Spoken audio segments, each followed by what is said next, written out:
Everybody, well, over 200,000 migrants have come to New York City since the spring of 2022. President-elect Donald Trump campaigned on a platform of mass deportation of undocumented immigrants. And today, New York City ICE Director Ken Gianello is joining us to talk about the latest on the migrant crisis here in the city and beyond.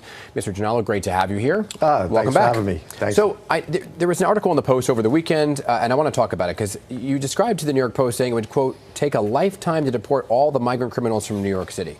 So it brought me to the question of how big do you think that migrant population is who are committing crimes? Is that number of 200,000 who are here correct? And what about, how do you break that down to crime? Well, basically, I mean, that statement was made for multiple reasons. And the first reason was to show the dangers of the sanctuary city policies. And what I mean by that is, obviously, back in the time when we had a unit in Rikers Island, we would literally have about hundreds of non-citizens turned over to our staff on a monthly basis. So if you times that by a year, that's about 1,200 individuals that would come into our custody that have no longer been coming into our custody for about the past 10 years. So obviously we can do the math on that. Well, let's do the math, right? Okay. So when you look at, right, are you saying, I know you're not going to give an actual number. Are you saying it's hundreds, if not thousands of people right now who you believe are migrants and have committed crimes? Well, basically what I did is after the article with the New York Post, I had my staff run the numbers and checked it through our databases with HQ. And believe it or not, there's 58,000 people in New York City that have criminal arrests or convictions. Who are migrants? Who are migrants. From the new wave of migrants? No, this is just on our docket. So it could be from previous, it could be from the new wave. But you got to remember, the 58,000, some of them we might have already counted. They're in proceedings. They might be on appeal.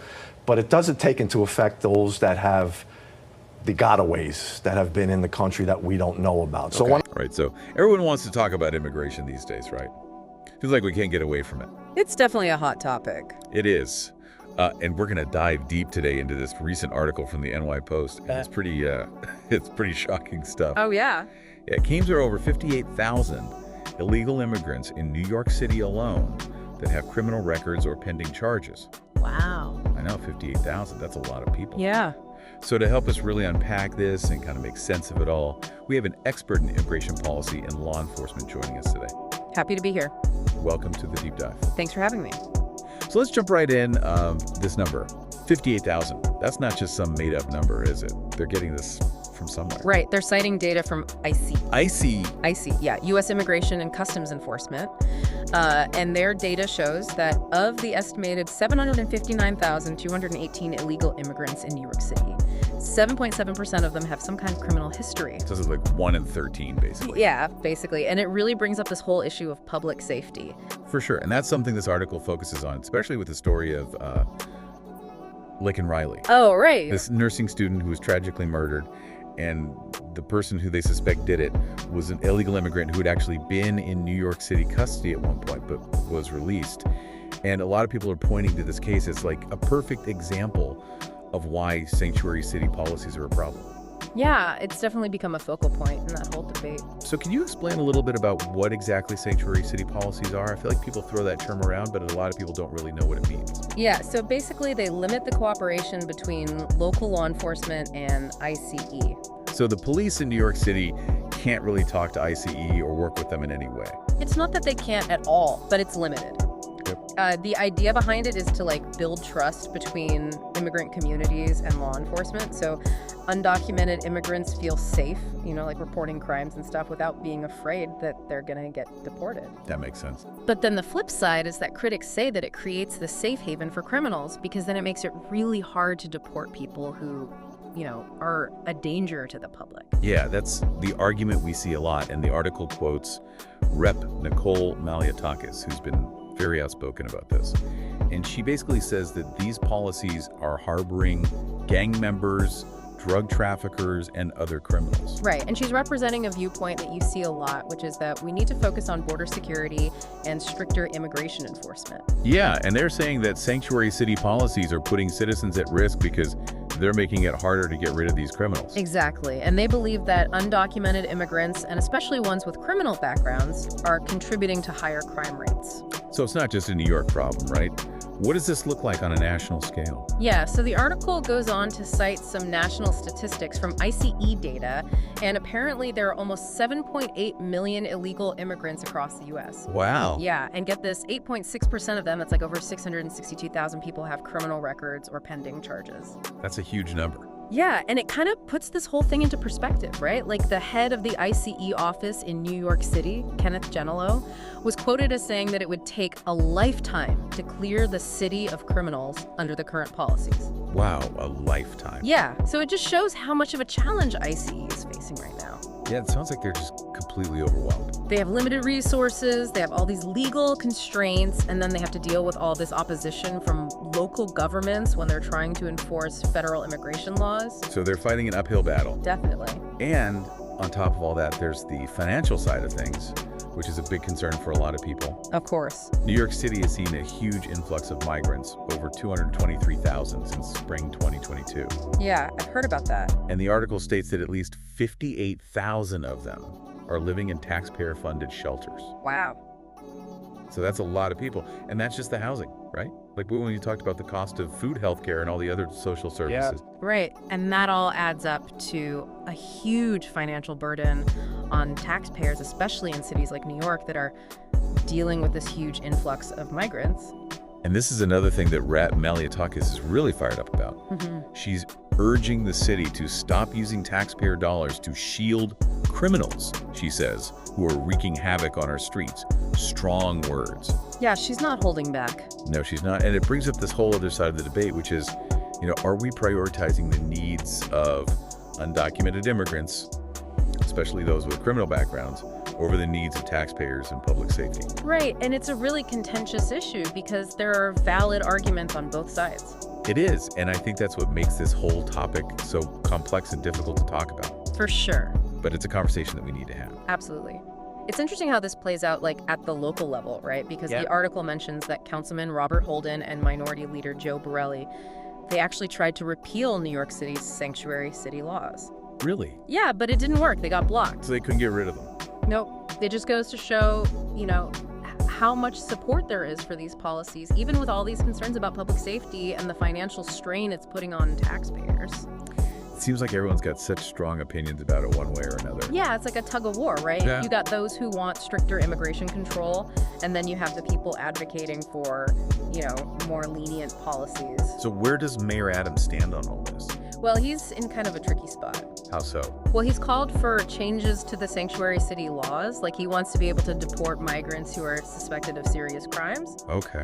But the city council is not really on board with that. Yeah, it's kind of stuck.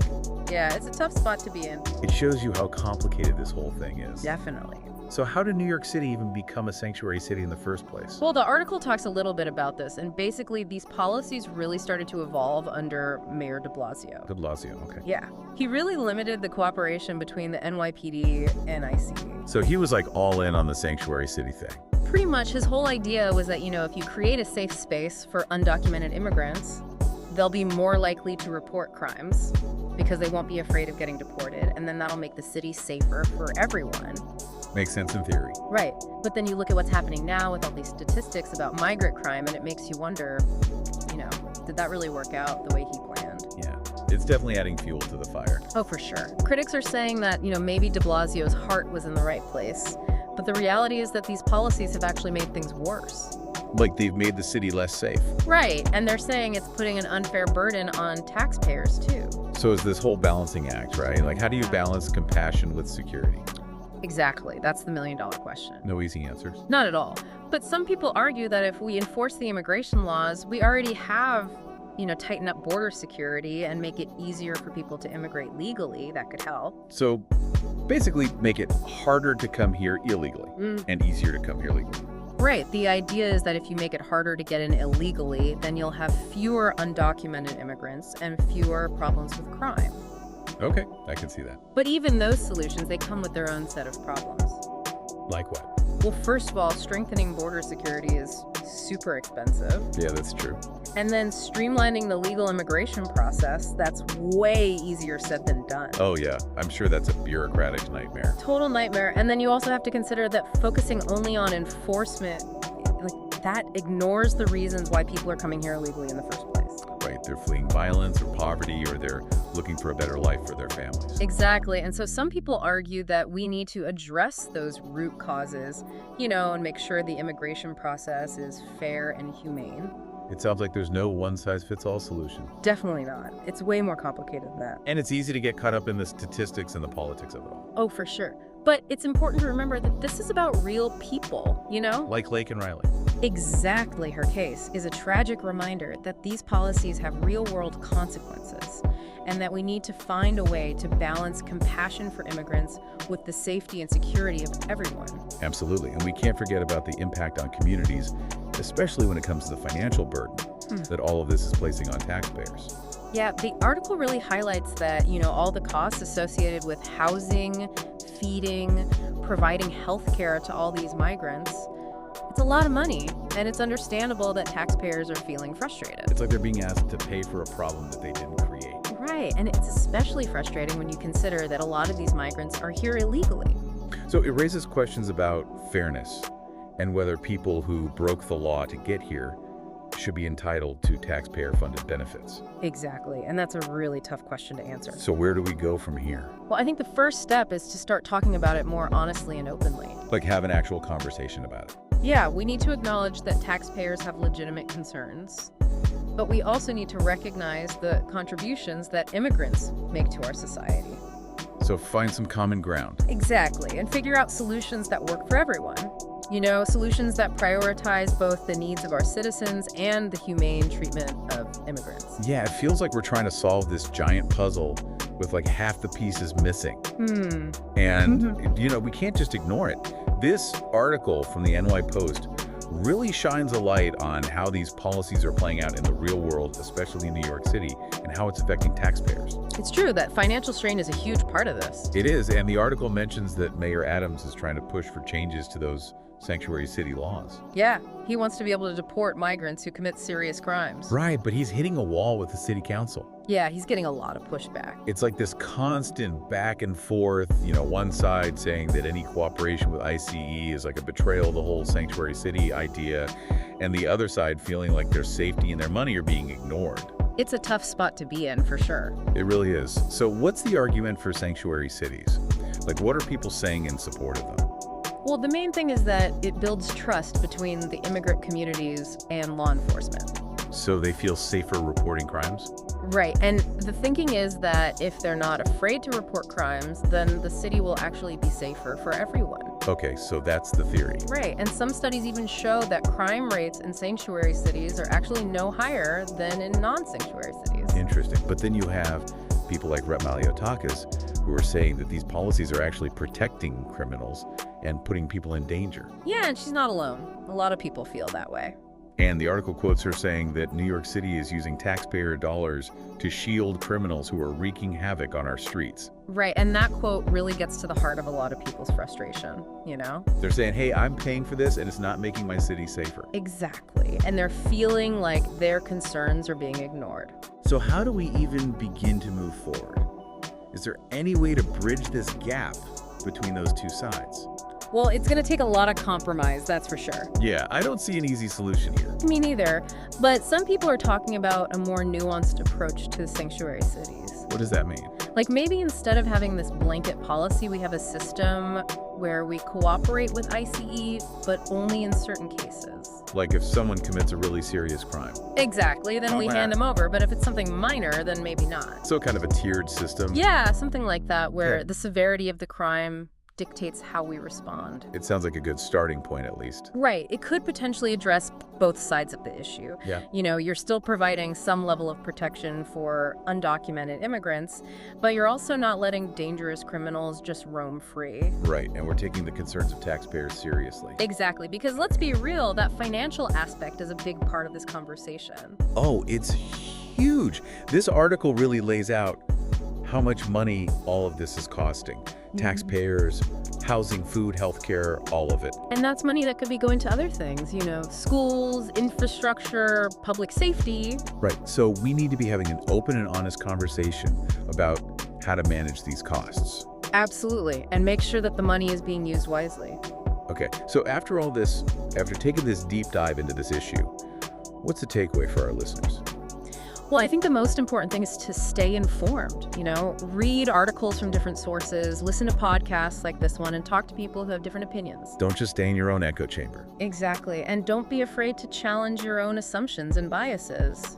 Really think critically about the information you're consuming. And then reach out to your elected officials and let them know how you feel. Right, because ultimately they're the ones who are making these decisions. Exactly. Your voice matters even if it doesn't always feel like it. It does, and by working together and listening to each other, we can find solutions that work for everyone. Well said. I think that's a great place to leave it. Yeah, it's been a great conversation. It has. Thanks for joining us on The Deep Dive. Thanks for having me. And we'll see you next time for another deep dive into a topic that matters.